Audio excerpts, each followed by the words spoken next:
नमस्कार दोस्तों, कविता Yadav YouTube channel पर आप सभी का स्वागत है।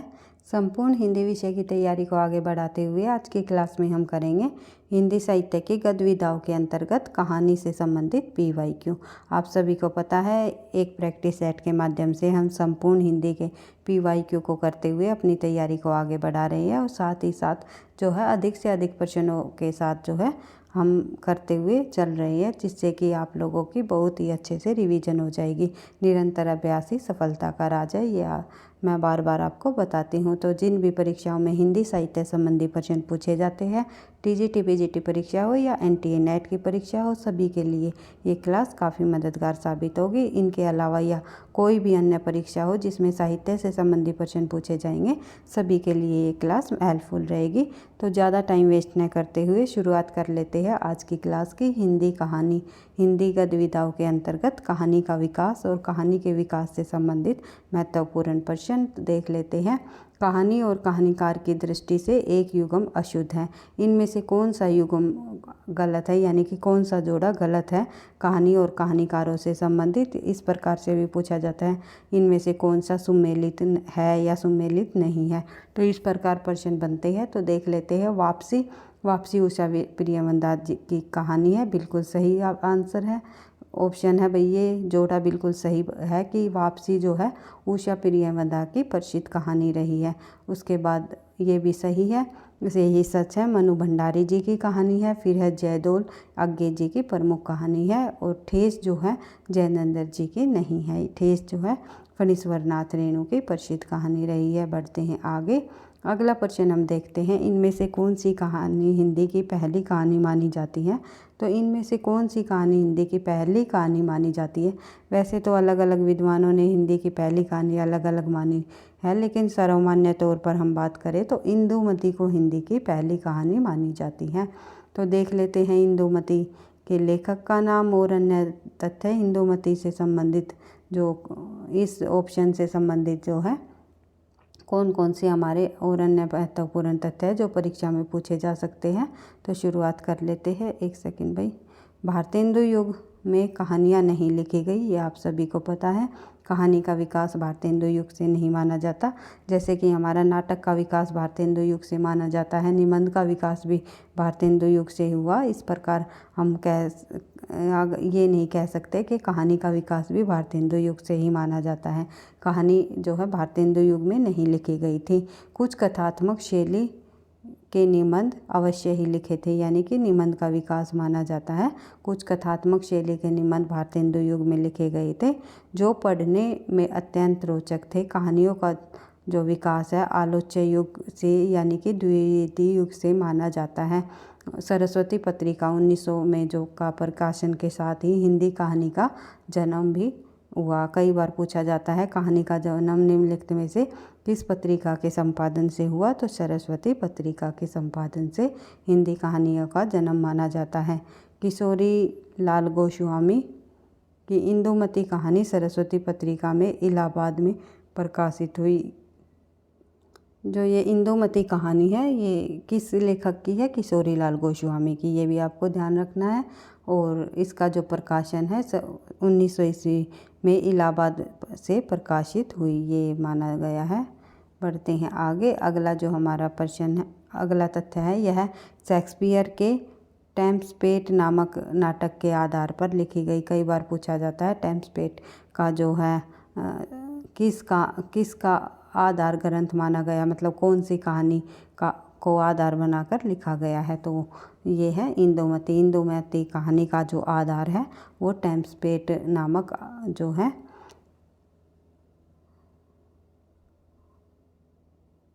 नाटक को आधार बनाकर लिखा गया है। इसी वर्ष सुदर्शन, एक सेकंड भाई, इसी वर्ष जो है सुदर्शन में माधव प्रसाद मिश्र की मन की चंचलता, जो इसी वर्ष यानी कि 1900 में ही सुदर्शन में सुदर्शन पत्रिका का नाम है भाई, माधव प्रसाद की जो मन की चंचलता कहानी प्रकाशित हुई। और उसके बाद 1902 में सरस्वती में जो भगवान दीन बीए की प्लेग की चुड़ैल कहानी प्रकाशित हुई। यानी 1902 में जो है भगवान दीन द्वारा रचित प्लेग की चुड़ैल को जो कहानी है, इनकी कहानी को प्रकाशित कराया गया। उसके बाद यह वास्तविक परिस्थिति चित्र प्रस्तुत करने वाली रचना है। सरस्वती में रामचंद्र शुक्ल की जो 11 वर्ष का समय, रामचंद्र शुक्ल जी द्वारा लिखी गई कहानी 11 वर्ष का समय 1903 में, और बंग महिला की जो कहानी है दुलाई वाली 1907 में जो है, ये कहानियाँ भी जो है सरस्वती पत्रिका में ही प्रकाशित की गई। और अतः इस आधार पर यह कहा जा सकता है कि इंदुमती हिंदी की पहली कहानी है। तो इन सभी कहानियों को देखते हुए, इनके समय को देखते हुए किस पत्रिका में संपादित किया, इनको सभी को देखते हुए निष्कर्ष ये निकलता है कि इंदुमती को ही हिंदी की पहली कहानी माना जाता है। बढ़ते हैं आगे, अगला प्रश्न हमारा देख लेते हैं। इससे संबंधित और कुछ अन्य तथ्य भी दिए गए हैं भाई, ये भी हम देख लेते हैं। 1909 में वृंदावन लाल वर्मा ने राखी बंद बाई लिखकर ऐतिहासिक कहानियों की परंपरा को जन्म दिया है। 1909 में कहानी से इंदुमती का प्रकाशन हुआ। इसमें जयशंकर प्रसाद की भावनात्मक कहानियाँ भी प्रकाशित हुई। जो 1909 में जो इंदु पत्रिका है उसमें का जो प्रकाशन किया गया, जयशंकर प्रसाद की अधिकतर कहानियाँ जो हैं हिंदू में ही संपादित हुई। इन कहानियों का जो संग्रह है छाया 1912 नाम से जो है, छाया नाम से प्रकाशित किया गया, जो कि 1912 समय है इनका। बढ़ते हैं आगे, अगला प्रश्न हम देख लेते हैं। इंदुमती कहानी के लेखक कौन है? तो इंदुमती कहानी के लेखक अभी हमने देख लिया था, किशोरीलाल गोस्वामी जी हैं। बढ़ते हैं आगे, अगला प्रश्न हमारा प्रश्न 4, इंदुमती किसकी छाया मानी जाती है? तो इंदुमती जो नाटक है टेम्पस्टेट, उसकी छाया मानी जाती है। बढ़ते हैं आगे, अगला प्रश्न है किशोरीलाल गोस्वामी कृत इंदुमती नामक कहानी सर्वप्रथम जो है कहाँ प्रकाशित हुई? तो सर्वप्रथम इंदुमती कहानी को जो है सरस्वती पत्रिका में प्रकाशित किया गया।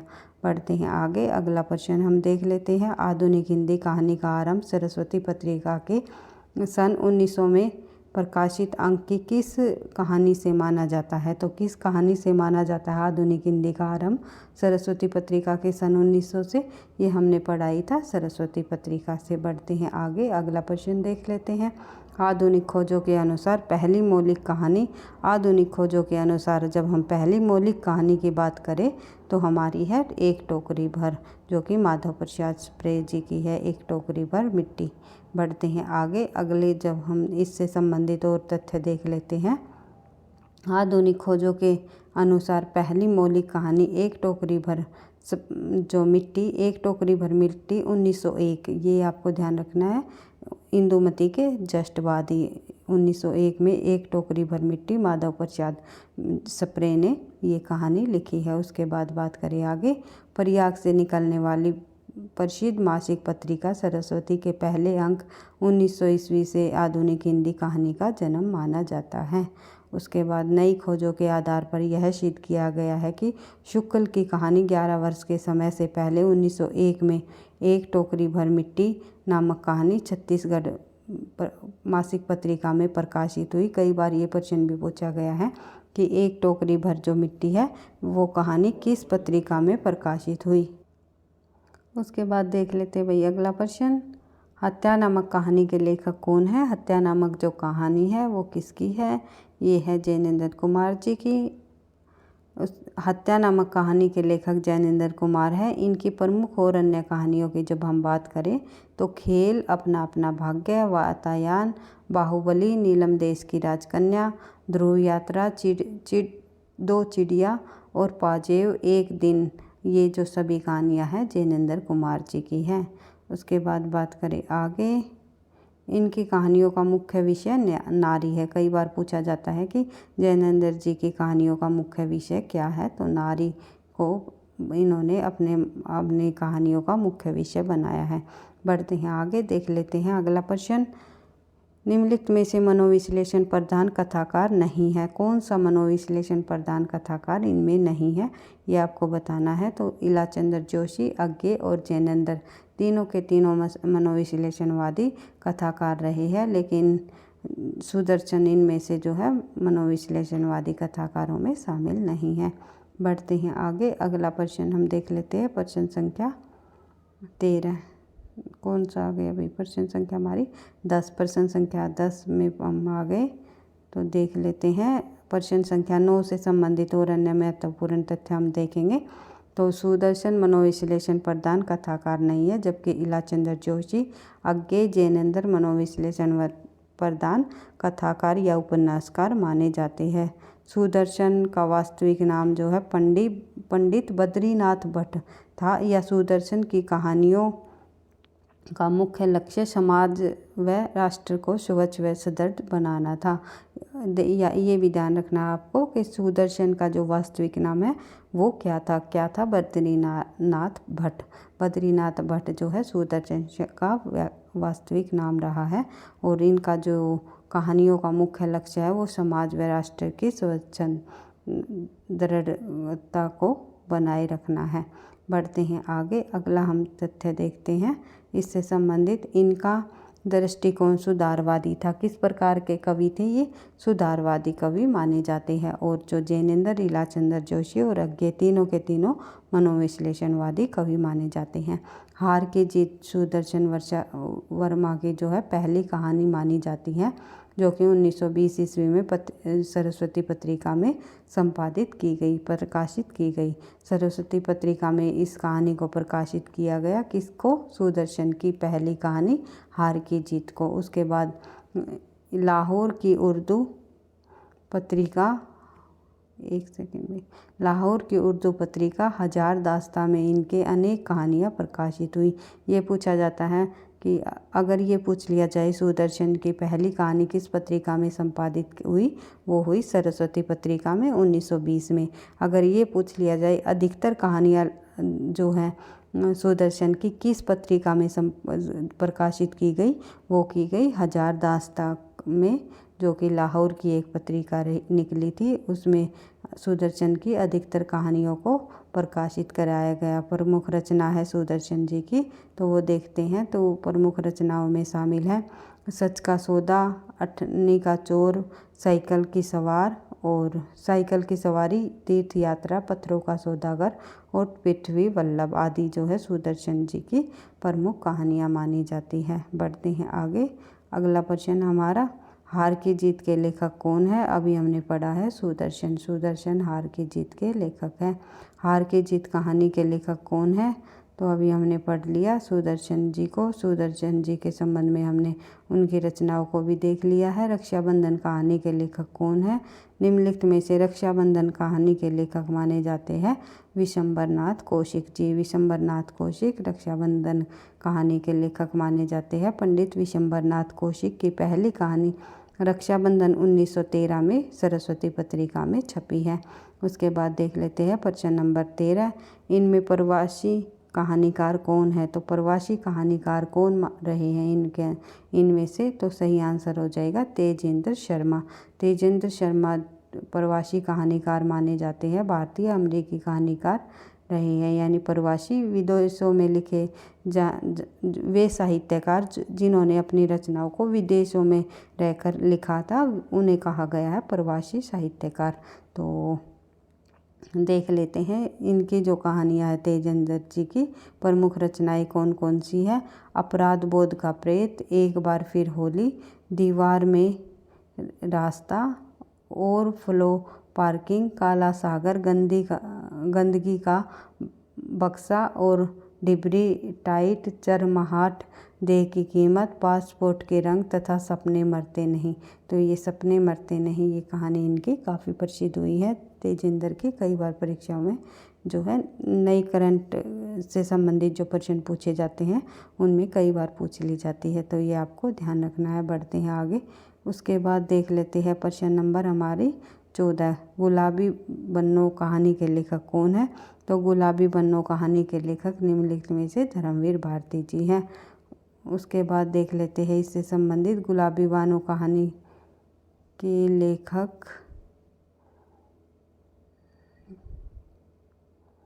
गुल की बन्नो है भाई, गुलाबी बन्नो नहीं है ये थोड़ा यहाँ पर इन्होंने टाइपिंग मिस्टेक कर दिया इस प्रश्न पर।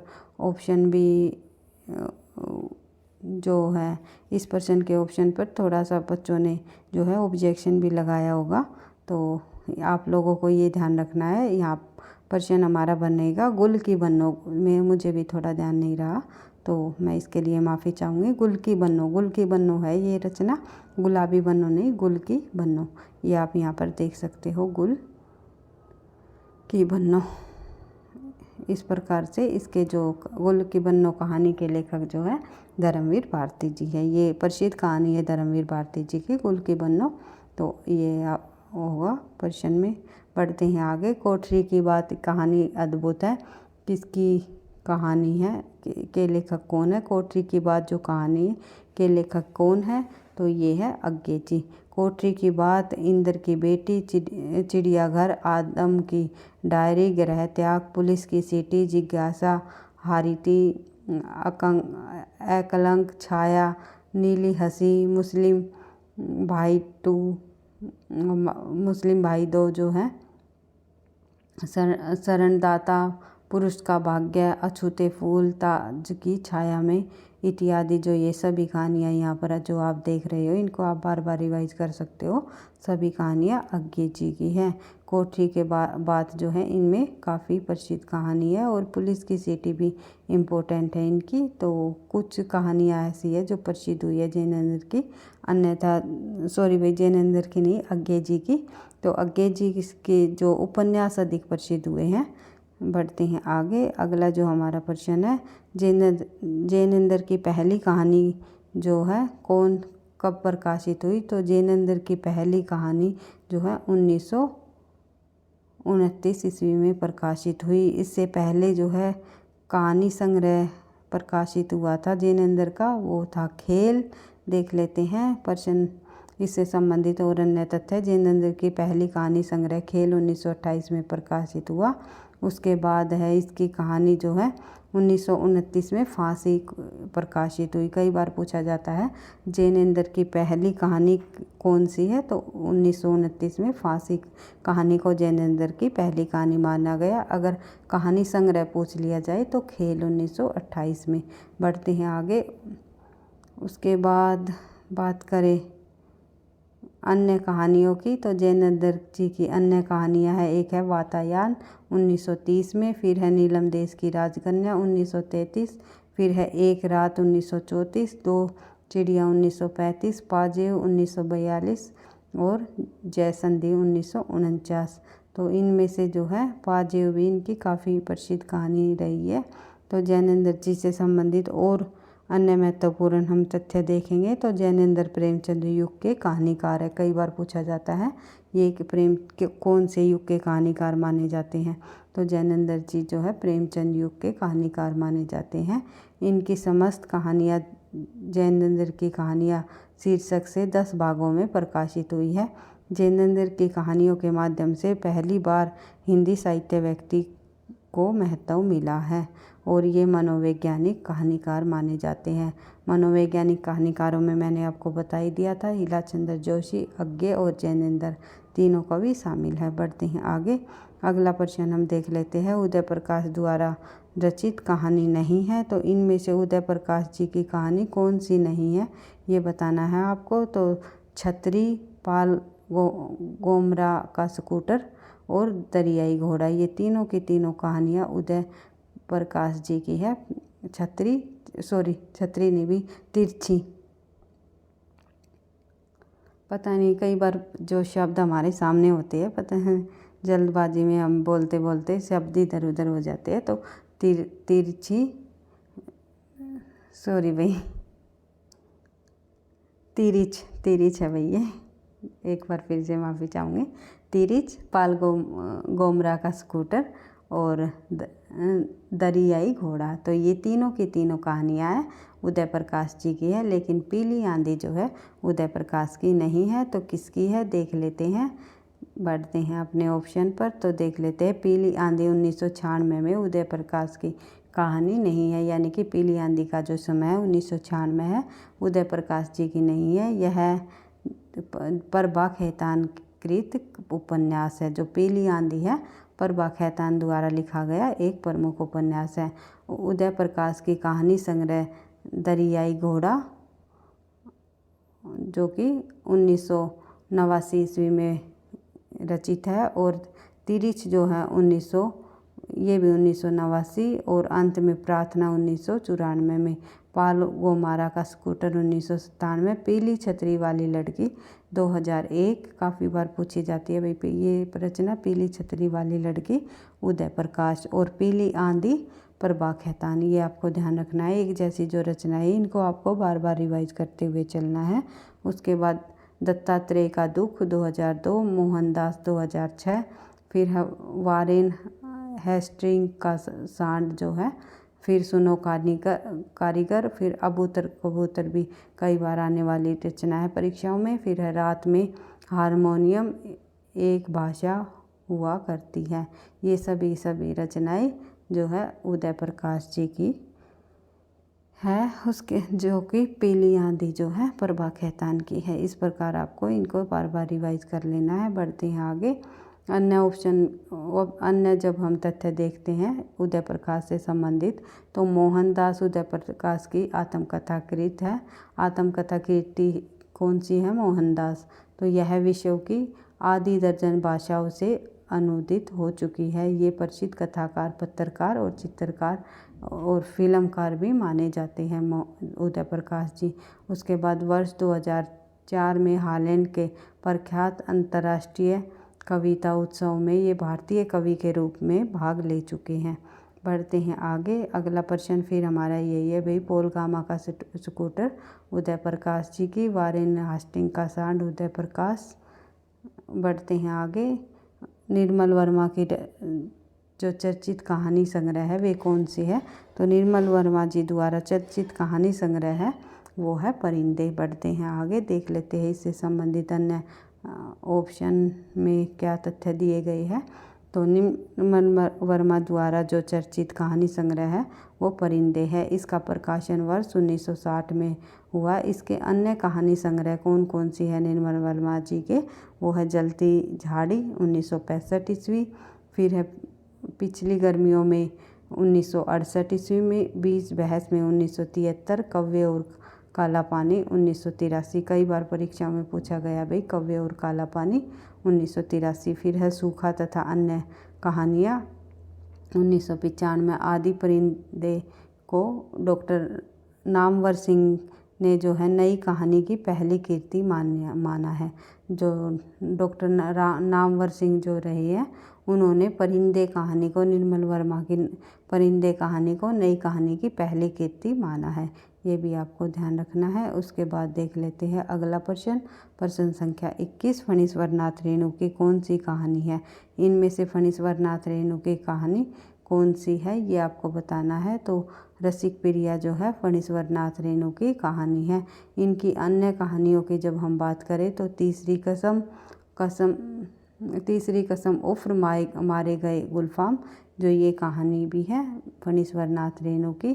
फिर अग्निखोर, उसके बाद आदिम रात्रि की महक, ठुमरी, अच्छे आदमी, ये सभी फणीश्वर नाथ रेणु जी की कहानियाँ हैं। उसके बाद अन्य ऑप्शन में हम देखें तो एक अन्य तथ्य हम देखें, महत्वपूर्ण तथ्य को हम देखें तो एक श्रावणी दोपहर की जो धूप तथा अच्छे आदमी फणीश्वर नाथ रेणु के मृत्यु के बाद प्रकाशित हुई। उनकी जो ये कहानी है ये उनकी मृत्यु के बाद प्रकाशित हुई। ये नई कहानी के प्रारंभकर्ता भी माने जाते हैं। रेणु ने पूर्णिया जिले में की भूमि के प्रति निश्चल और गहरा लगाव था। और तीसरी कसम उफ्र मारे गए गुलफाम पर तीसरी कसम नामक जो है फिल्म भी बन चुकी है। यह कहानी ग्रामीण अंचल पर आधारित है। कई बार पूछा जाता है फणीश्वर नाथ रेणु की कौन सी कहानी पर फिल्म बन चुकी है, कौन सी रचना पर? तो तीसरी कसम उफ्र मारे गए गुलफाम, इस कहानी पर इनकी तीसरी कसम नाम से फिल्म भी बन चुकी है। तो तीसरी कसम किस लेखक की कहानी से फिल्म बनी? तो अभी हमने पढ़ा है फणीश्वर नाथ रेणु की। पढ़ते हैं आगे। कहानीकार के रूप में, एक सेकंड भाई देख लेते भाई अगला प्रश्न, कहानीकार के रूप में विख्यात पुरातत्ववेत्ता है तो कौन है? तो सही आंसर हो जाएगा हमारा चंद्रधर शर्मा गुलेरी जी। चंद्रधर शर्मा गुलेरी का नाम जो है पुरातत्ववेत्ता में शामिल है। भाषा पंडित और कहानीकार के रूप में ये विख्यात हुए हैं। इन्होंने केवल 3 कहानियाँ लिखकर जो यश प्राप्त किया वे अन्य किसी साहित्यकार के लिए करना दुर्लभ है। तो उनकी प्रमुख 3 कहानियाँ कौन कौन सी हैं? एक है सुखमय जीवन 1968 ईस्वी में भारत मित्र पत्रिका में छपी गई। उसके बाद जो है सुखमय जीवन के बाद इनकी दूसरी कहानी है सुखमय जीवन और बुद्धू का कांटा और उसने कहा था। ये 3 कहानियाँ हैं, देख लेते हैं।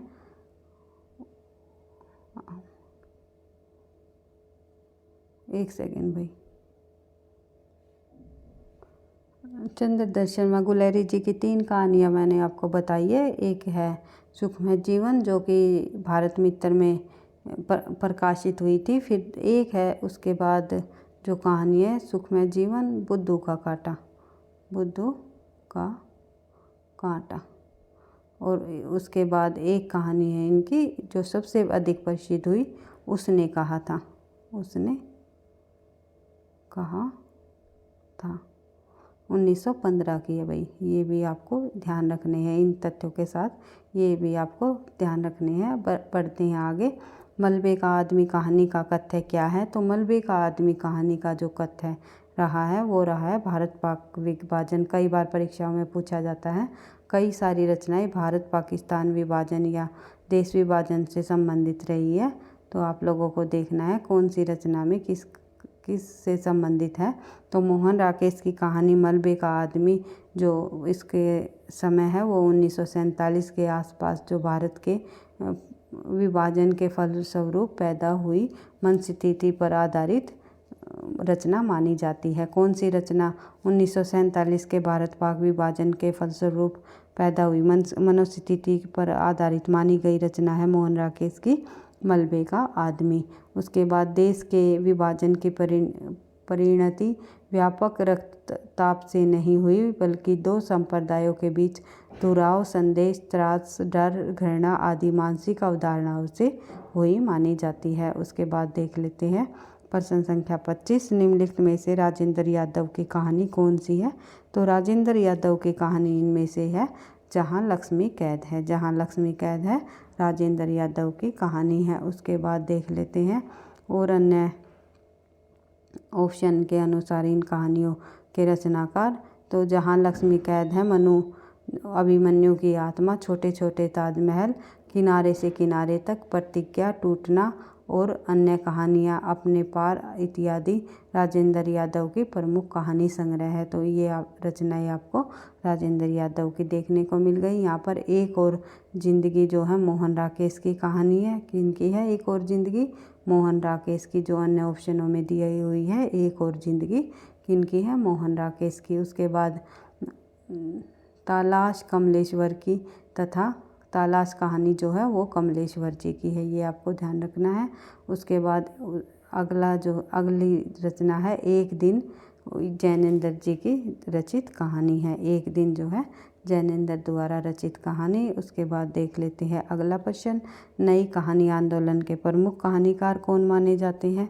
तो मोहन राकेश को नई कहानी के प्रमुख आंदोलनकार के रूप में ख्याति प्राप्त है। तो देख लेते हैं इससे संबंधित और अन्य तथ्य। नई कहानी आंदोलन के प्रमुख कहानीकार मोहन राकेश है। नई कहानी आंदोलन सन 1950 ईस्वी से 1960 ईस्वी के बीच के कालखंड का उल्लेखनीय इतिहास है। इसके जिसने रूप तथा वस्तु दोनों ही क्षेत्र में हिंदी कहानियों को नए आयाम दिए हैं। इस आंदोलन के अन्य प्रमुख कहानीकार हैं राजेंद्र यादव, कमलेश्वर, मार्कंडेय, फणीश्वर नाथ रेणु, धर्मवीर भारती, हरिशंकर परशाई और भैरव प्रसाद गुप्त जी। ये सभी नई कहानी आंदोलन से संबंधित कहानीकार रहे हैं। इसके बाद अन्य महत्वपूर्ण तथ्यों की जब हम बात करें, सन 1960 में सन 1960 से बाकायदे हिंदी कहानियाँ नामक पत्रिका भैरव प्रसाद गुप्त के संपादक से संपादित होने लगी थी। उसके बाद देख लेते हैं 1960 के बाद नई कहानी के स्थान पर कहानी आंदोलन का विकास हुआ। और उसके बाद कहानी आंदोलन के जो संस्थापक रहे थे वे गंगा प्रसाद विमल माने जाते हैं। सचेत कहानी के जो प्योरधा यानी कि संपादक या प्रवर्तकर्ता माने जाते हैं वे डॉक्टर महीप सिंह माने जाते हैं। बढ़ते हैं आगे। अगला प्रश्न हमारा प्रश्न संख्या 27। नई कहानी की विषय उपलब्धि किस क्षेत्र में रही है? तो नई कहानी की विषय उपलब्धि निम्नलिखित में से किस क्षेत्र में रही है? वो रही है बदलते सामाजिक परिवार रिश्तों के चित्रण में। बढ़ते हैं आगे। अगला प्रश्न हम देख लेते हैं, तो इससे संबंधित तथ्य भी दिए हुए हैं, तो देख लेते हैं भाई, पढ़ लेते हैं एक बार।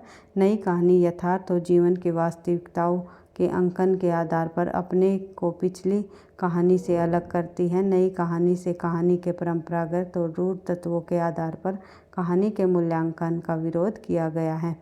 काल के प्रवाह में व्यक्ति की सामाजिकता का बोध और स्थिति ही आज की कहानियों की विषय वस्तु है। कथाकार व्यक्ति को उसकी समग्रता में देखने का आग्रह करता है। व्यक्ति को उसके सामाजिक परिवेश, मानसिक अंतर्द्वंद्व तथा व्यावहारिक जीवन के तकाजों तथा अन्य विशेषताओं की एक संश्लिष्ट प्रवृत्ति के रूप में जानना चाहता है। यह कहानी ने राजनीति के प्रति उदासीनता की अपेक्षा का रूप अपनाया है। नई कहानी की जो विशेष उपलब्धि बदलते परिवेश पारिवारिक रिश्तों के चित्रण में ही रही है। बढ़ते हैं आगे। अगले प्रश्न पर हम देख लेते हैं, तो प्रश्न संख्या 30। हिंदी की कहानी कसाईवाड़ी के लेखक कौन है? हिंदी की कहानी जो कसाईवाड़ी है उसके लेखक कौन माने जाते हैं? ये माने जाते हैं शिवमूर्ति। शिवमूर्ति हिंदी की कहानी कसाईवाड़ा के लेखक हैं। निम्नलिखित में से ओम प्रकाश वाल्मीकि का कहानी संग्रह कौन सा है? तो ओम प्रकाश वाल्मीकि कहानी का संग्रह है वो है छतरी, जो मैं आपको बार बार वहाँ पर बोल रही थी, छतरी छतरी। तो मुझे थोड़ा सा इस रचना का ध्यान आ रहा था। ओम प्रकाश वाल्मीकि वो है उदय प्रकाश, उदय प्रकाश। क्योंकि कई बार शब्द हमारी ज़बान पर जिस रचना जो अधिक बार हमारी बिल्कुल ध्यान रहती है रचनाएं, बार बार हम उनको रिवाइज कर चुके हैं। उन रचना जब उनसे मिलती जुलती जो रचनाएं आती है तो अपने आप ही थोड़ा सा ध्यान आ जाता है कि हाँ हमने वो रचना भी पढ़ी हुई है, लेकिन कहीं ना कहीं हमें थोड़ा बहुत कन्फ्यूजन हो जाता है। अगर ऑप्शन में जब हमारे सामने होते हैं प्रश्न तो हम आसानी से उसका सही आंसर लगा सकते हैं। तो छतरी जो रचना है वो ओम प्रकाश जी की है, लेकिन जो तिरछी जो रचना है तिरछी फिर बोल रही हूँ तिरछ जो रचना है वो है उदय प्रकाश की, ये आपको ध्यान रखना है। और जो छतरी है वो ओम प्रकाश वाल्मीकि की। इस प्रकार एक एक रचना को आपको एक दूसरे से रिलेट करते हुए ही तथ्यों को जब आप याद करोगे तो आसानी से आपको याद हो जाएंगे। तो बढ़ते हैं आगे। अगला प्रश्न है हमारा प्रश्न संख्या 32। राजा नीरबंसिया कहानी के लेखक कौन है? तो राजा नीरबंसिया जो कहानी के लेखक माने जाते हैं कमलेश्वर जी। बढ़ते हैं आगे। अगला जो हम कमलेश्वर जी की और अन्य रचनाएं को देखते हैं, तो देखते हैं राजा नीरबंसिया 1957 कहानी के लेखक कमलेश्वर है। इसकी अन्य जो कहानी संग्रह है कमलेश्वर जी के वे है कस्बे का आदमी 1958, खोई हुई दिशाएं 1963, उसके बाद जो है मांस का दरिया 1966, फिर है बयान 1973, आज़ादी मुबारक 2002। ये जो है कमलेश्वर जी की अन्य रचनाएं हैं। बढ़ते हैं आगे।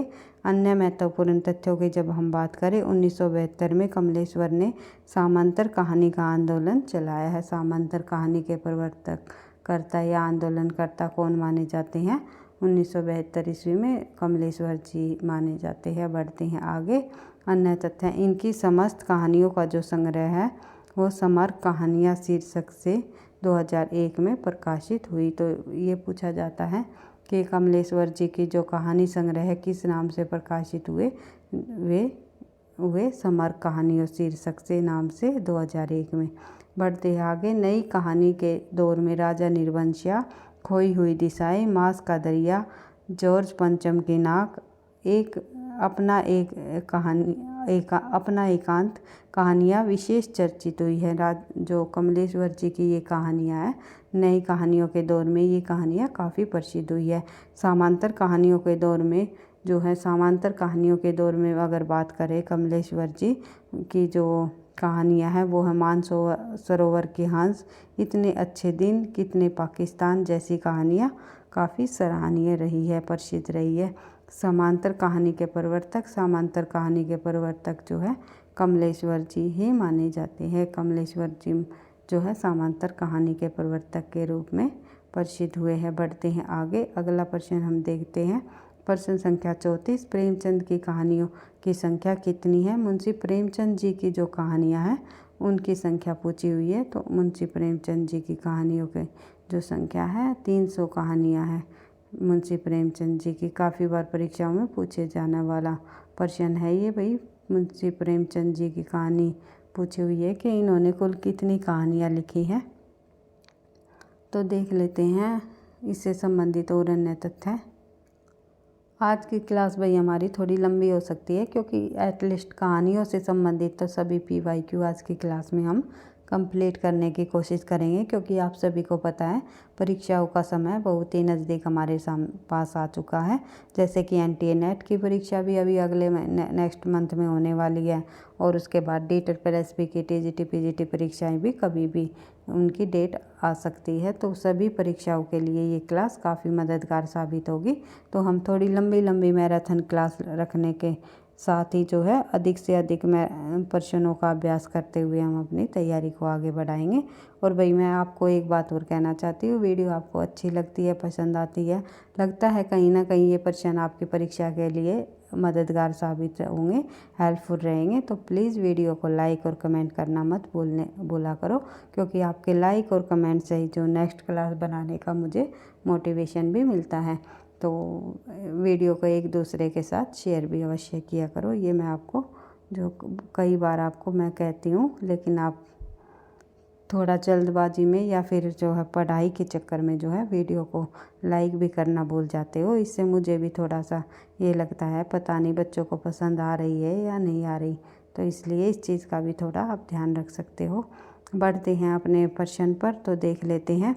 आचार्य नंद दुलारे वाजपेयी ने प्रेमचंद जी की कहानियों की संख्या लगभग 300 मानी है। किन्होंने मानी है? किन के अनुसार? नंद दुलारे वाजपेयी के अनुसार। अभी तक हमें ये पता था कि मुंशी प्रेमचंद जी की कहानियों की संख्या कितनी है, तो 300 कहानियाँ हैं। और किसके अनुसार? नंद दुलारे वाजपेयी के अनुसार। ये आपको ध्यान रखना है। प्रेमचंद की कहानियों पर हिंदी के अनेक शोध किए जा चुके हैं, परंतु उनकी कहानियों की संख्या निर्धारण में परस्पर विरोधी सूचनाएं उपलब्ध है, जिसमें कुछ एक ही चर्चा निम्नलिखित पंक्तियों में की जाती है। प्रेमचंद का अपना बयान है, मेरी कहानियों की कुल संख्या लगभग 250 है। तो ये जो है लगभग 250 है, ये उनकी पंक्ति में हमें मिलती है। उसके बाद आचार्य नंद दुलारे वाजपेयी जी लिखते हैं कि प्रेमचंद की कहानियों की संख्या 300 के लगभग है। इसके अतिरिक्त उनकी उर्दू कहानियों की संख्या 100 से ऊपर है। इस प्रकार आचार्य वाजपेयी के अनुसार, नंद दुलारे वाजपेयी के अनुसार बताया गया है कि कहानियों की संख्या 400 होती है। तो एक सेकंड भाई, यानी कि उन्होंने जो हिंदी की कहानियाँ हैं उनको केवल 300 कहानियाँ मानी है नंद दुलारे वाजपेयी ने। हिंदी की कहानी अगर ये पूछ लिया जाए मैं मुंशी प्रेमचंद जी की हिंदी की कहानियों की संख्या कितनी है, तो हमारा आंसर 300 आएगा। लेकिन ये पूछ लिया जाए कुल हिंदी और उर्दू मिलाकर कुल कहानियों की संख्या आचार्य नंद दुलारे वाजपेयी ने कितनी मानी है, तो आंसर हो जाएगा हमारा 400। इस तथ्य को आपको ध्यान से समझते हुए करना है, क्योंकि ये प्रश्न पूछा जा चुका है परीक्षाओं में। बढ़ते हैं आगे, अगला प्रश्न है हमारा प्रश्न संख्या 35। नमक का दारोगा कहानी के लेखक कौन है? नमक का दारोगा कहानी के लेखक आप सभी को पता है मुंशी प्रेमचंद जी है। तो नमक का दारोगा कहानी के लेखक मुंशी प्रेमचंद जी है। इनके अन्य प्रमुख कहानियाँ कौन सी है? मुंशी प्रेमचंद जी की और अन्य प्रमुख कहानियाँ हैं, उनमें शामिल है सोत, पंचपनवेश्वर, बड़े घर की बेटी, रानी सारंध्या और उसके बाद जो है शंखनाद, बैंक का दिवाला, बूढ़ी काकी, कफन आदि जो है मुंशी प्रेमचंद जी की प्रसिद्ध कहानियाँ रही है। इसके बाद अन्य तथ्य हम देख लेते हैं मुंशी प्रेमचंद जी से संबंधित। सोत जो कहानी है मुंशी प्रेमचंद जी की, सोत, वो है 1915 की पहली कहानी मानी जाती है ये इनकी। फिर है कफन, 1936 में इनकी ये अंतिम कहानी मानी जाती है, कफन। उसके बाद जो है पंचपनवेश्वर में ग्राम पंचायत के आदर्श को उभारा गया है। और नमक का दरोगा में ईमानदारी और बड़े घर की बेटी में संयुक्त परिवार की मर्यादा प्रतिष्ठित की गई है। मुंशी प्रेमचंद अन्य प्रमुख कहानियाँ कौन कौन सी हैं ये भी हम देख लेते हैं। मिस पद्मा, आहुति, कश्मीरी सेब, दो बहनें, मंत्र, कप्तान साहब, झांकी, दंड, दुर्गा का मंदिर, दूसरी शादी, दो बैलों की कथा, प्रेरणा, जलूस, घर जमाई, काशी में आगमन, क्रिकेट मैच आदि जो कहानियाँ हैं मुंशी प्रेमचंद जी की कहानियाँ हैं। उसके बाद बात करें आगे, अगला जो हमारा प्रश्न है, प्रश्न संख्या देख लेते हैं भाई। अगला प्रश्न नेक्स्ट पेज पर, और मुंशी प्रेमचंद जी की और अन्य कहानियाँ भी यहाँ पर आपको दी गई है। ये भी आप इनको एक बार से पढ़ सकते हो, क्योंकि जितनी भी मुंशी प्रेमचंद जी की रचनाएं हैं सभी अपने आप में इम्पोर्टेंट है, परीक्षाओं में पूछी जा सकती है। कई बार जो है इनकी रचनाओं का क्रम भी पूछ लिया जाता है। तो अन्य कहानियों का जब हम देखें तो बलिदान 1918, आत्माराम 1920, बूढ़ी काकी 1921, विचित्र होली 1921, ग्रह दाव 1922, हार की जीत 1922। हार की जीत सुदर्शन जी की भी प्रसिद्ध कहानी रही है, ये आपको ध्यान रखना है। किनकी? सुदर्शन की। सुदर्शन कवि की हमने पढ़ी थी हार की जीत, और मुंशी प्रेमचंद जी की भी है, लेकिन प्रसिद्ध अधिक हुई है हार की जीत जो कहानी है वो सुदर्शन कवि की हुई है, ये आपको ध्यान रखना है। ऑप्शन में आपको एक ही मिलेगा, मुंशी प्रेमचंद या फिर सुदर्शन, ये आपको ध्यान रखना है। अभी हमने पढ़ा था पीछे ही, तो इतना आपको ध्यान ही होगा। तो देख लेते हैं आगे। उसके बाद है परीक्षा 1923, आप बीती 1923, उद्धार 1924, सवा सेर गेहूँ 1924, शतरंज के खिलाड़ी 1925, माता का हृदय 1925, कजाकी 1926, सुजान भगत 1927, इस्तीफ़ा 1928, फिर है अलग्योजा 1929, पूस की रात इनकी काफ़ी प्रसिद्ध कहानी हुई है भाई 1930, ये आपको ध्यान रखना है। उसके बाद देख लेते हैं आगे।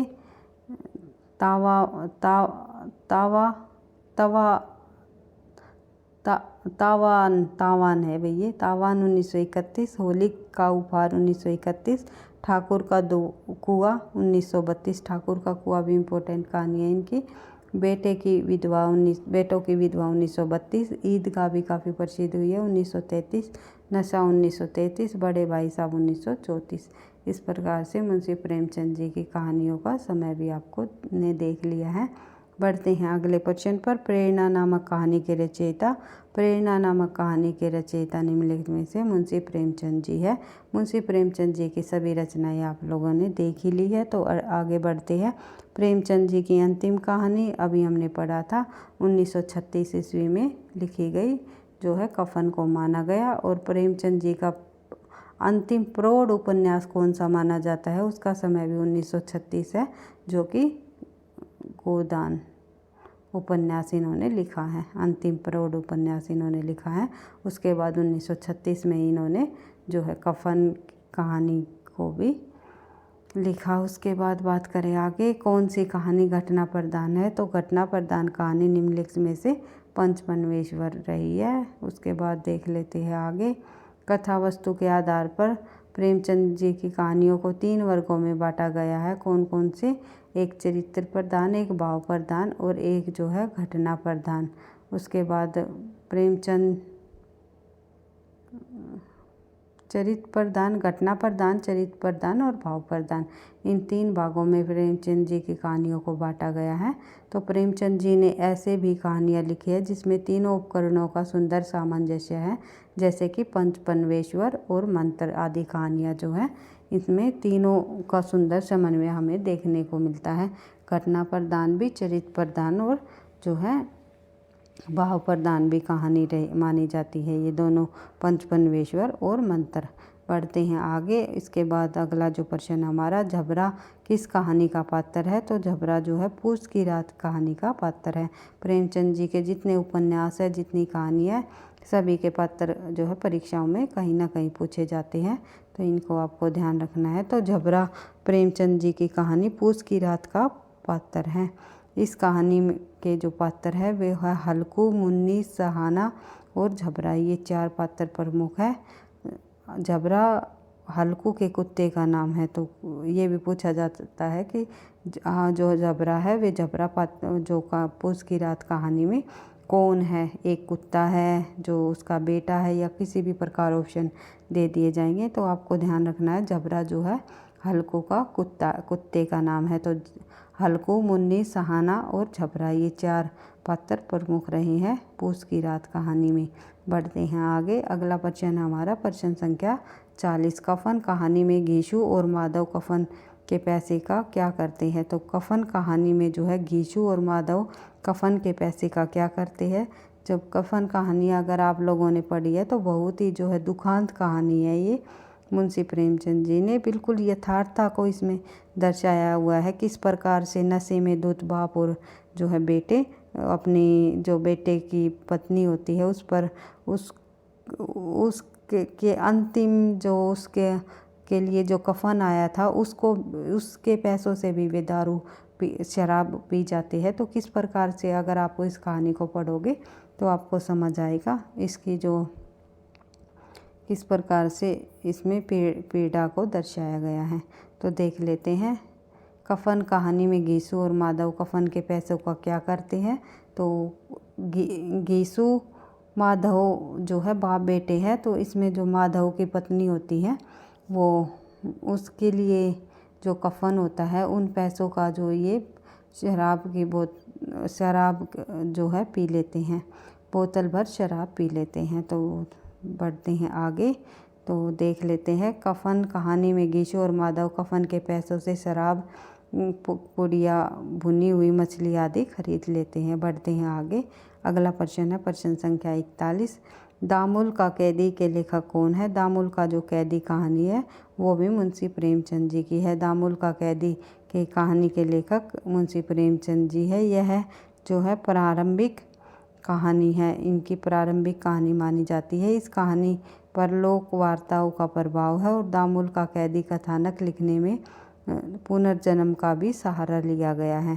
पहले जो है मुंशी प्रेमचंद जी की जो कहानियाँ थी वे उपन्यास लिखे गए थे, जो भी उन्होंने रचनाएं लिखी थी वे पहले जो थी वे थोड़ी सी आदर्शवादी रचनाएं लिखी थी, फिर बाद में वे धीरे धीरे जो है यथार्थवाद की तरफ उन्होंने अपना मुख कर लिया था। तो पूछा जाता है मुंशी प्रेमचंद जी की जो रचनाओं की मुख्य विशेषता क्या है? तो आदर्शोन्मुख यथार्थवाद इनकी रचनाओं का मुख्य उद्देश्य माना जाता है। बढ़ते हैं आगे। निम्नलिखित में से किस कहानी के लेखक प्रेमचंद जी नहीं है? तो प्रेमचंद जी जो है बड़े घर की बेटी कहानी के भी लेखक हैं, मिस पद्मा कहानी के लेखक है, ठाकुर का कुआं भी इनकी कहानी है, लेकिन छोटा जादूगर इनकी कहानी नहीं है। छोटा जादूगर जयशंकर प्रसाद द्वारा लिखी गई नई कहानी है, जबकि शेष अन्य कहानियाँ मुंशी प्रेमचंद जी की है। बढ़ते हैं आगे। प्रश्न संख्या 43। प्रेमचंद की कौन सी कृति अंग्रेजों द्वारा जब्त कर ली गई थी? तो प्रेमचंद जी की जो रचना है सोजे वतन वो अंग्रेजों द्वारा जब्त कर ली गई थी। सोजे वतन यानी देश का दर्द प्रेमचंद की उर्दू कहानियों का पहला संग्रह 1907 ईस्वी में। सोजे वतन कब? 1907 ईस्वी में नवाब राय घर का धनपत राय, यानी कि उनका जो उर्दू का नाम था नवाब राय नाम से इन्होंने सोजे वतन कहानी की रचना की। किन्होंने? मुंशी प्रेमचंद जी ने। जो इनके घर का नाम था क्या था उनका वास्तविक नाम? धनपत राय। मुंशी प्रेमचंद जी का अगर वास्तविक नाम पूछ लिया जाए तो धनपत राय। उर्दू में वे नवाब राय नाम से रचना लिखते थे। तो सोजे वचन 1907 में उन्होंने नवाब राय नाम से ही उन्होंने रचना लिखी थी।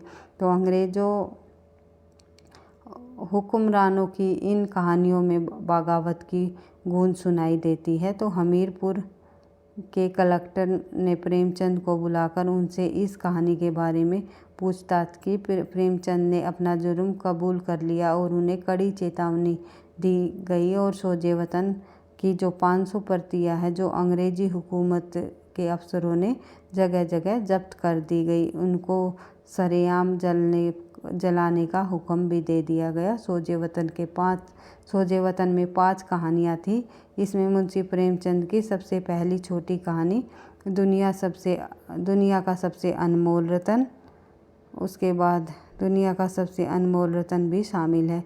इसके बाद ये प्रेमचंद नाम से लेखन कार्य करने लगे। जो प्रेमचंद नाम से जो लेखन कार्य उन्होंने जो है उसके बाद से ही करना शुरू कर दिया गया। उन 5 कहानियों में जो जब्त कर ली गई थी उनमें दुनिया का सबसे अनमोल रतन भी है। अंग्रेज़ों ने इन कहानियों को क्यों जब्त कर लिया था? क्योंकि ये कहानियाँ पढ़ने से जो है जनता के हृदय में राष्ट्रीय भावनाओं जागृत होने लगी थी। कहीं वही जैसे कि ये दुनिया का सबसे अनमोल रतन आप लोगों ने अगर इस कहानी को अगर पढ़ा भी होगा। इसके बाद बढ़ते हैं अगले प्रश्न पर। देख लेते हैं भाई, थोड़ा जल्दी करते हैं क्योंकि वीडियो अधिक लंबी हो जाएगी। MCQs हम ये जो कहानी के PYQ है इनको तो हम कंप्लीट ही करेंगे। तो देख लेते हैं, प्रेमचंद की कीर्ति जिसे ब्रिटिश शासन द्वारा जब्त कर लिया गया वो कौन सी है? वो आप सभी को पता है, सोजे वतन। बढ़ते हैं आगे। प्रेमचंद की किस कीर्ति को प्रतिबंधित किया गया? सोजे वतन को। प्रेमचंद उर्दू में किस नाम से लिखते थे?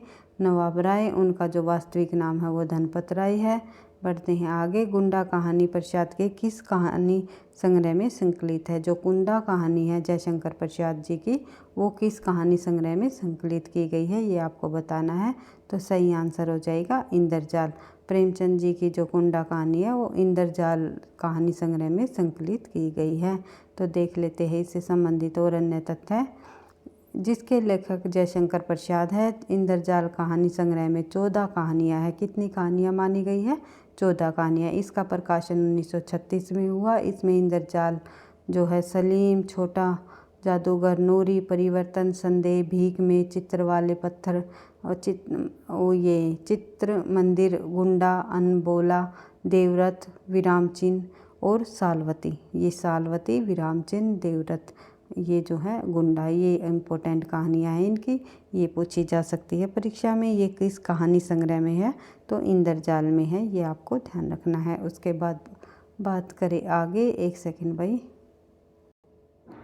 इससे संबंधित और अन्य हम तथ्य देखते हैं। तो जयशंकर प्रसाद की प्रथम कहानी जो है ग्राम है 1911 ईस्वी में इंदु पत्रिका में प्रकाशित हुई। छाया 1912 में प्रथम कहानी संग्रह मानी जाती है। प्रथम कहानी मानी गई है ग्राम जयशंकर प्रसाद की, जो है 1911 ईस्वी में इंदु में प्रकाशित हुई। अगर प्रथम कहानी संग्रह पूछ लिया जाए तो 1912 जो है इनका छाया प्रथम कहानी संग्रह माना जाता है, जिसमें 5 कहानियाँ संकलित है। कौन कौन सी? ग्राम, चंदा।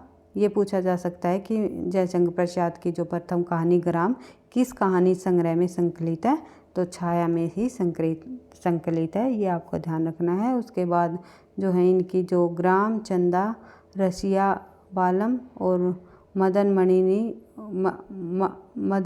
मृणालिनी और तानसेन ये जो शामिल है ये छाया में ही संकलित है। उसके बाद छाया के दूसरे संस्करण में 1918 में जो हुआ उसमें 6 कहानियाँ शामिल है। कौन कौन सी? एक शरणागत, फिर सिकंदर की शपथ, चित्तौड़ का उद्धार, अशोक, जहारा और गुलाम। ये कहानियाँ जो है दो में छाया के जो दूसरा भाग है उसमें संकलित है। उसके बाद कहानी संग्रह जो है प्रतिध्वनि 1926 में 15 कहानियाँ। प्रतिध्वनि कहानी संग्रह में कौन कौन सी कहानियाँ संकलित है ये आपको बताना है। तो 15 कहानियाँ संकलित है। जो इनकी जयशंकर प्रसाद की प्रतिध्वनि कहानी संग्रह है, उसमें कौन कौन सी तो देख लेते हैं। एक है गुद्दड़ भाई, और उसके बाद गुदड़ी का लाल, एक सेकंड भाई, अधोरी के लाल, पाप की पराजय, असहयोग पत्थर।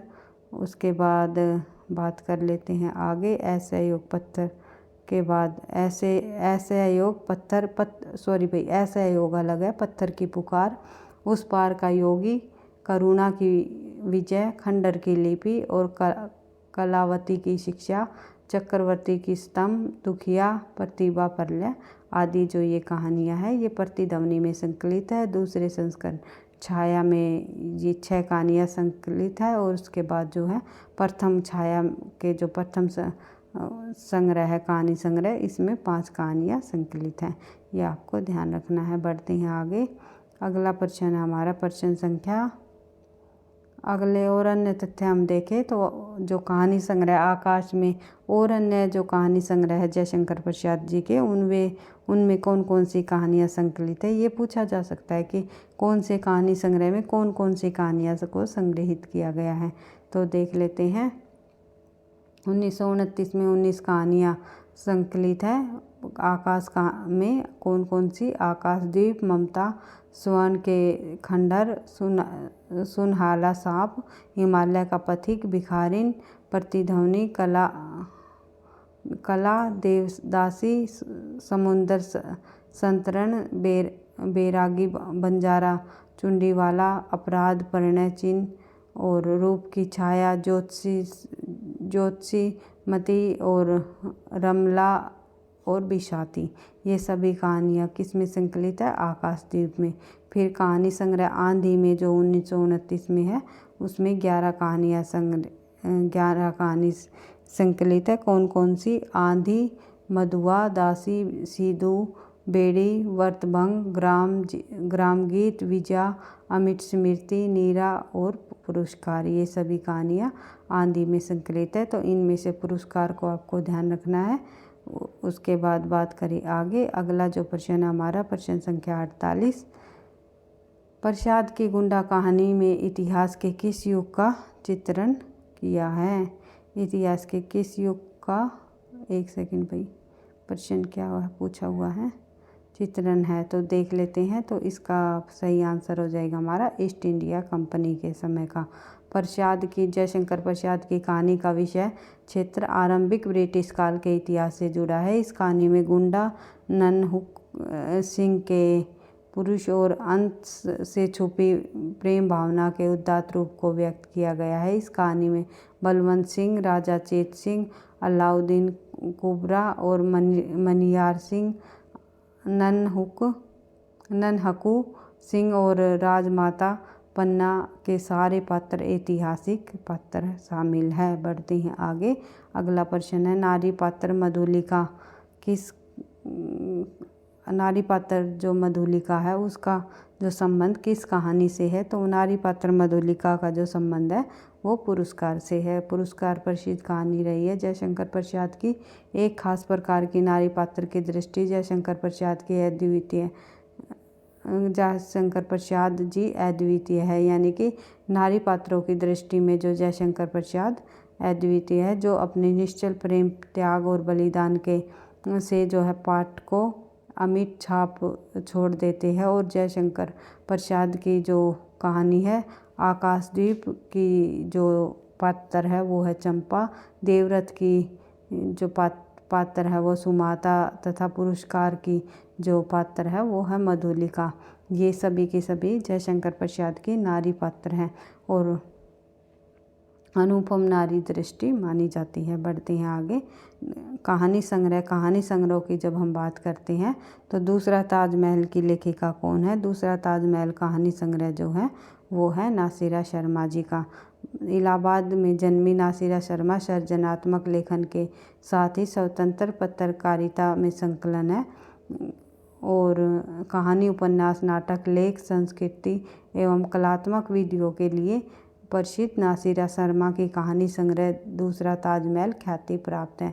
इनकी जो अन्य कहानी संग्रह है वो है श्यामी, नासिरा शर्मा जी की जो कहानी संग्रह शामी काफ़ी प्रसिद्ध हुआ है, वही है इनकी कहानी ये। उसके बाद बात करें आगे, अगला है कागज 90 मरियन संसार, फिर है सबीना के 40 चोर, खुदा की वापसी, इंसान नस्ल तथा बुतख खाना। इसके प्रमुख उपन्यास जो है नासिरा शर्मा जी के वे है 7 नदियाँ, एक समंदर, शालमती, ठीकरे की मंगनी।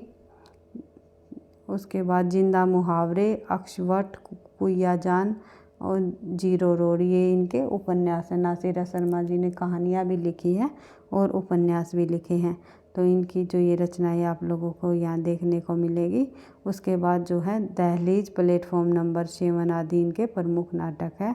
और राष्ट्रीय और मुसलमान औरत के लिए औरत किताब के बहाने इनके प्रसिद्ध लेख है। तो इन्होंने लगभग अपनी गद्य विधाएँ की सभी हिंदी साहित्य की गद्य विधाओं में सभी विधाओं पर अपनी लेखनी चलाई है नासिरा शर्मा ने। शमा कोल द्वारा रचित उपन्यास दरदपुर है। उसके बाद ममता कालिया द्वारा जो कहानी संग्रह है वो छुटकारा, उसका यौवन, जांच अभी जारी है, प्रतिदिन और चरित्र कहानियाँ आदि शामिल है। उसके बाद बात करें आगे, प्रश्न संख्या हमारा 51, तो देख लेते हैं। 51 प्रश्न संख्या जब हम पढ़ते हैं तो निम्नलिखित में से कौन सा कहानी संग्रह नासिरा शर्मा जी की है। तो नासिरा शर्मा जी का कौन सा कहानी संग्रह है इनमें से, तो पत्थर गली कहानी संग्रह नासिरा शर्मा जी का है। उसके बाद नासिरा शर्मा जी की कहानी संग्रह है पत्थर गली 1986 में, संसार 90 मरियम और सबीना की 40 चोर, खुदा की वापसी, इंसानी नस्ल, दूसरा ताजमहल। दूसरा ताजमहल भी काफ़ी बार परीक्षाओं में पूछा जाता। उसके बाद देख लेते हैं भाई अगला प्रश्न हम देखते हैं। तो दुलाई वाली किस विधा की रचना है। तो दुलाई वाली जो है एक कहानी है। दुलाई वाली कहानी जो है राजेंद्र बाला घोष अर्थात जिसे हम बंग महिला के नाम से भी जानते हैं। तो दुलाई वाली कहानी की विधा जो कहानी विधा की रचना है, इसकी लेखिका जो है बंग महिला है, जिसका नाम है राजेंद्र बाला घोष। यह हिंदी की पहली कहानी है। अलग अलग विद्वानों ने अलग अलग कहानी मानी है हिंदी की कहानी। किसी ने इंदुमती को माना तो किसी ने दुलाई वाला को माना। तो शिल्प विधि की दृष्टि से हिंदी की प्रथम कहानी जो है मौलिक कहानी मानी जाती है आचार्य रामचंद्र शुक्ल द्वारा। 11 वर्ष का समय। कुछ आलोचक दुलाई वाली कहानी को हिंदी की प्रथम मौलिक कहानी भी मानते हैं, तो ये आपको ध्यान रखना है। तो बढ़ते हैं आगे। अगला प्रश्न है हमारा, हिंदी की पहली कहानी लेखिका कौन है। तो हिंदी की पहली कहानी लेखिका बंग महिला है। उसके बाद बात करें आगे, प्रश्न नंबर हमारा 54, आचार्य रामचंद्र शुक्ल द्वारा लिखित 11 वर्ष का समय किस विधा की रचना है। तो ये आपको पता ही है, ये कहानी विधा की रचना है जो हिंदी की प्रथम मौलिक कहानी मानी जाती है। आचार्य रामचंद्र शुक्ल की हिंदी की प्रथम कहानी किसे मानते हैं। आचार्य रामचंद्र शुक्ल हिंदी की प्रथम कहानी जो मानते हैं वो मानते हैं इंदुमती को, जो कि 1900 ईस्वी में सरस्वती पत्रिका में संपादित हुई और जो है किशोरी लाल गोस्वामी इनके लेखक रहे थे। उसके बाद बात करें आगे, देख लेते हैं इससे संबंधित और अन्य तथ्य। किशोरी लाल गोस्वामी की इंदुमती कहानी 1900 में प्रकाशित हुई। रामचंद्र शुक्ल ने इसे हिंदी की पहली कहानी माना। बच्चन सिंह ने अपनी पुस्तक हिंदी साहित्य के दूसरे इतिहास में लिखा है कि गोस्वामी जी की जो पहली कहानी जो है परिणय जो कि 1887 ईस्वी में पहली कहानी मानी जा सकती है। अगर ये पूछ लिया जाए डॉक्टर बच्चन के अनुसार हिंदी की पहली कहानी कौन सी है, तो इन्होंने भी जो है गोस्वामी जी की कहानी को, किशोरी लाल गोस्वामी जी की कहानी को पहली कहानी माना है परिणय को। लेकिन रामचंद्र शुक्ल ने किशोरी लाल गोस्वामी जी की इंदुमती को हिंदी की पहली कहानी माना है। ये आपको ध्यान रखना है। अगर बच्चन के अनुसार पूछ लिया जाए तो परिणय, और किशोरी लाल गोस्वामी की जो इंदुमती कहानी को किसने माना है, वो आचार्य रामचंद्र शुक्ल, और अधिकतर विद्वान इंदुमती को ही मानते हैं। बढ़ते हैं आगे। अगला प्रश्न हमारा देख लेते हैं, गोस्वामी यानी कि किशोरीलाल गोस्वामी की यहाँ बात हो रही है। तो इंदुमती को भी उपन्यास कहा है। तो गोस्वामी जी ने जो है इंदुमती को उपन्यास भी कहा है। कुछ माधव प्रसाद सप्रे की कहानी टोकरी भर मिट्टी को 1901 में जो लिखी गई, इसको हिंदी की पहली कहानी मानते हैं। पर तिथि को देखते हुए परिणय तथा इंदुमती ही पहली कहानी मानी जा सकती है। बढ़ते हैं आगे। प्रश्न संख्या 56। अपने जीवन में सिर्फ 3 कहानियों की रचना कर हिंदी साहित्य में अपनी अमिट पहचान बनाने वाले रचनाकार कौन है? तो वे रहे हैं चंद्रदत्त शर्मा गुलेरी जी। ये हम पहले पढ़ भी चुके हैं। इससे संबंधित जो रचनाएं हैं उनको मैंने आपको बता दिया था। जो चंद्रदत्त शर्मा गुलेरी जी की जो सबसे प्रसिद्ध कहानी हुई है वो हुई है, उसने कहा था मात्र 3 कहानियाँ लिख करके इन्होंने हिंदी साहित्य में अपनी पहचान बनाई है। और 1972 ईस्वी में पहले महायुद्ध के समय इन्होंने ये कहानी लिख दी थी। और उसके बाद इसमें वचन निभाने की वीरता को दर्शाया गया है। वचन निभाने तथा वीरता और भावुकता से पूर्ण एक सजीव चित्र को ये प्रस्तुत करता है। गुलेरी जी ने बुद्धू का काटा, सुखमय जीवन और उसने कहा था 3 कहानियाँ लिखकर जो है हिंदी साहित्य के अंतर्गत ख्याति प्राप्त की है। पढ़ते हैं आगे। प्रश्न संख्या 57। बुद्धू का काटा कहानी के लेखक अभी हमने पढ़ लिया है चंद्रदत्त शर्मा गुलेरी को। बढ़ते हैं आगे। सफ़ेद कौवा कहानी के लेखक कौन है? तो वेरी इंपॉर्टेंट क्वेश्चन है भाई, पूछा जाता है और टीजीटी पीजीटी परीक्षाओं में तो खासकर। तो देख लेते हैं, सही आंसर हो जाएगा हमारा सफ़ेद कौवा जो कहानी है वो है रमेश बत्रा की कहानी है ये सफ़ेद कौवा। बढ़ते हैं आगे। सफ़ेद कौवा 1986 में प्रकाशित कहानी के लेखिका मंजुल भगत है। एक सेकंड भाई, सॉरी भाई, ये मैं थोड़ा सा जल्दबाजी में रमेश बत्रा बोल गई। आंसर हमारे सामने ही है मंजुल भगत, तो थोड़ा ध्यान नहीं रहा, तो इसके लिए मैं माफ़ी चाहूँगी। तो देख लेते हैं। सफ़ेद कौवा 1986 में जो प्रकाशित कहानी की लेखिका मंजुल भगत है। ये मुर्दला गर्ग की बहन है। जो मंजुल भगत जो है वो मुर्दला गर्ग की बहन है। इनकी अन्य कहानियाँ जब हम देखें तो गुलमोहर के गुच्छे 1974 ईस्वी, टूटा हुआ इंद्रधनुष 1976, क्या छूट गया 1976, आत्महत्या के पहले 1979, कितना छोटा सफ़र 1979 और 52 पत्ते का जोकर 1982, दूत 1992, बूंद 1998, बयान 2001। ये जो है इनकी अन्य कहानियाँ हैं। किनकी जो है इस कहानी की लेखिका मुर्तला गर्ग जो है उनकी।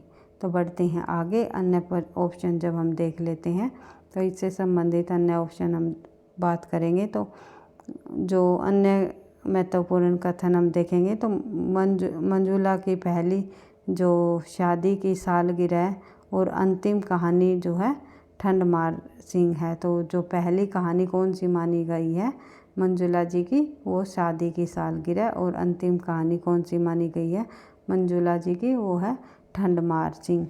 तो इस प्रकार इन दोनों कहानियों को इनकी आपको ध्यान रखना है। और सफ़ेद कौवा ये इम्पोर्टेंट कहानी है मंजुला जी की। उसके बाद बात करें क्या छूट गया और टूटा हुआ इंद्रधनुष, लंबी कहानियाँ हैं इनकी। उसके बाद देख ले इन्हें लघु उपन्यास भी कहा जाता है। क्या छूट गया और टूटा हुआ इंद्रधनुष, इन दोनों कहानियों को उपन्यास भी कहा जाता है। गुलमोहर के गुच्छे मुख्यतः नारी के विभिन्न रूपों और स्थितियों का चित्रण किया गया है। उसके बाद सफ़ेद कौवा में अपनी कथा भूमि को विस्तृत किया गया है। इसके जो 11 कहानी संग्रह प्रकाशित हुए हैं। उसके बाद बात करें आगे। जंक्शन कहानी है वे उसके लेखक कौन है? जंक्शन कहानी के लेखक मुक्तिबोध है। उसके बाद देख लेते हैं इनमें निम्न वर्ग की प्रति उनकी घृणा करने को मनोवृत्ति का परिचय हमें देखने को मिलता है। तो जंक्शन, ये याद रखना है, जंक्शन जो कहानी है वो किसकी है? मुक्तिबोध जी की है भाई, गजानन माधव मुक्तिबोध। बढ़ते हैं आगे। अगला प्रश्न है हमारा प्रश्न संख्या 63। सतह से उड़ता आदमी किस विधा की रचना है? तो सतह से उठता आदमी जो हमारी जो है कहानी विधा की रचना है। सतह से उठता आदमी कहानी विधा की रचना है। इसके लेखक गजानन माधव मुक्तिबोध है। इसके द्वारा रचित अन्य जो प्रमुख रचनाएं है कहानी संग्रह चांद का मुंह टेढ़ा है, बुरी बुरी खाक धूल। उस कहानी संग्रह जो है काठ कविता संग्रह और देख लेते हैं भाई। इनके जो ये कहानी संग्रह हमने देख लिया था, सतह से उठता आदमी और कहानी विधा की रचना है इनकी ये। लेकिन मुक्तिबोध की जो कविता संग्रह है वे कौन कौन सी है? वे है चांद का मुंह टेढ़ा, बुरी बुरी खाक धूल। और कहानी संग्रह में शामिल है इनकी काठ का सपना। उसके बाद विपात्र, सतह से उठता आदमी। इनकी आलोचनात्मक कृतियाँ इस प्रकार है जैसे कि कामायनी एक पुनर्विचार, कई बार परीक्षाओं में पूछा जाता है कामायनी एक पुनर्विचार किसकी रचना है? तो जो ये है, एक सेकंड भाई, मुक्तिबोध जी की। तो ध्यान रखना है। बढ़ते हैं आगे। नई कविता का आत्मसंघर्ष, नए साहित्य का सौंदर्य शास्त्र और समीक्षा की समस्याएं, एक ऐतिहासिक डायरी, जो आदि ये इनकी वो रचनाएं हैं मुक्तिबोध जी की। बढ़ते हैं आगे हमारा प्रश्न, कुछ ही प्रश्न रहते हैं भाई, 1-2 कर ही लेते हैं। 2 प्रश्न हमारे रहते हैं तो देख लेते हैं। थोड़ा सा अभी रात के 11 से ज़्यादा टाइम हो चुका है तो मुझे भी थोड़े से लग रहा है कि नींद आ गई है, तो इसीलिए बोलने में भी थोड़ी हड़बड़ाहट हो रही है, तो इसके लिए मैं माफ़ी चाहूँगी। तो 2 प्रश्नों को हम नहीं छोड़ेंगे, तो इनको भी कंप्लीट करके ही आज की क्लास को कंप्लीट करेंगे। इसी तरह मैराथन क्लास के माध्यम से हम अधिक से अधिक प्रश्नों का अभ्यास करते हुए हम अपनी तैयारी को आगे बढ़ाएंगे। तो निम्नलिखित में से कौन कथाकार नहीं है? तो कौन कथाकार नहीं है इनमें से? तो कृष्णा शोभती, ममता कालिया, निर्मला जैन और मृणाल पांडे। तो इनमें से जो है निर्मला जैन कथाकार नहीं है। इन्होंने कहानियाँ नहीं लिखी बल्कि आलोचनात्मक कृतियाँ लिखी है। तो देख लेते हैं। निर्मला जैन कथाकार नहीं बल्कि आलोचक है। ये रस सिद्धांत और सौंदर्य शास्त्र, निर्मला जैन ने रस सिद्धांत और सौंदर्य शास्त्र नामक आलोचनात्मक कृति 1967 में लिखी। फिर है आधुनिक साहित्य, मूल्य और मूल्यांकन। फिर है हिंदी आलोचना 20वीं शताब्दी, आधुनिक हिंदी काव्य। उसके बाद है आधुनिक हिंदी काव्य, रूप और संरचना, कथा प्रसंग यथा प्रसंग 2000 में। फिर डॉक्टर नगेंद्र इन्होंने लिखा 2003 में। काव्य चिंतन की पश्चिमी परंपरा 2006, कथा समय में 3 हस्ताक्षर 2011 में। हिंदी आलोचनात्मक का दूसरा पाठ 2013 में इन्होंने लिखा। उसके बाद जो है प्लेटो के काव्य सिद्धांत, कविता के प्रति, एक सेकंड भाई, कविता के प्रति देख लेते हैं, एक सेकंड, कविता के प्रति संसार आदि जो है इनकी सभी आलोचनात्मक ये कृतियाँ हैं। तो निर्मला जैन जो है प्रसिद्ध लेखिका हुई है। अभी हाल फिलहाल की रचनाओं में जो 2000 के बाद की जो रचनाएं लिखी हैं इन्होंने, ये पूछी जा सकती है परीक्षा में। खासकर जो है रस सिद्धांत और सौंदर्य शास्त्र, ये रचना पूछी भी जा चुकी है पिछली परीक्षाओं में। तो रस सिद्धांत का जब नाम आता है तो रस सिद्धांत जो रचना है, ये ग्रंथ है, ये डॉक्टर नगेंद्र जी का है। ये आपको ध्यान रखना है, केवल रस सिद्धांत की बात आ जाए, लेकिन ये पूछ लिया जाए रस सिद्धांत और जो है सौंदर्य शास्त्र, इस प्रकार से रचना पूछ ली जाए, देख लेते हैं। तो रस सिद्धांत और सौंदर्य शास्त्र, तो ये निर्मला जैन ने लिखी गई रचना है। बढ़ते हैं आगे। आज का अंतिम प्रश्न है हमारा, देख लेते हैं। सीट नंबर 6 किस लेखिका का कहानी संग्रह है? तो सीट नंबर 6 जो कहानी संग्रह है वो किस लेखिका का है, ये आपको बताना है। तो सही आंसर हमारा हो जाएगा ममता कालिया। ममता कालिया की प्रमुख रचना है, कहानी संग्रह है कौन सा? सीट नंबर 6 तो देख लेते हैं, इससे संबंधित भी कुछ और अन्य तथ्य हैं। सीट नंबर 6 ममता कालिया की कहानी संग्रह है। इसका प्रकाशन वर्ष जो है 2014 में हुआ। काके की हट्टी, मुखौटा तथा नई सदी की पहचान इनकी अन्य कहानी संग्रह है। तो इस प्रकार से आज की क्लास में हमने कहानियों से संबंधित सभी PYQ को कंप्लीट कर लिया है। थोड़ी बड़ी क्लास हो गई भाई, इसी प्रकार हम जो है थोड़ी सी बड़ी बड़ी क्लास लेकर के जो है उपन्यास विधा से संबंधित प्रश्नों को करेंगे और संपूर्ण हिंदी से संबंधित सभी PYQ को करेंगे, जैसे कि भाषा विज्ञान हुआ, काव्य शास्त्र हुआ, उसके बाद जो है उपन्यास के बाद जितनी भी अन्य गतिविधियाँ हैं उनसे संबंधित परीक्षा में कौन कौन से प्रश्न पूछे गए हैं और आगे भी पूछे जाने की संभावना है, उन सभी प्रश्नों को हम कंप्लीट करने की पूरी कोशिश करेंगे।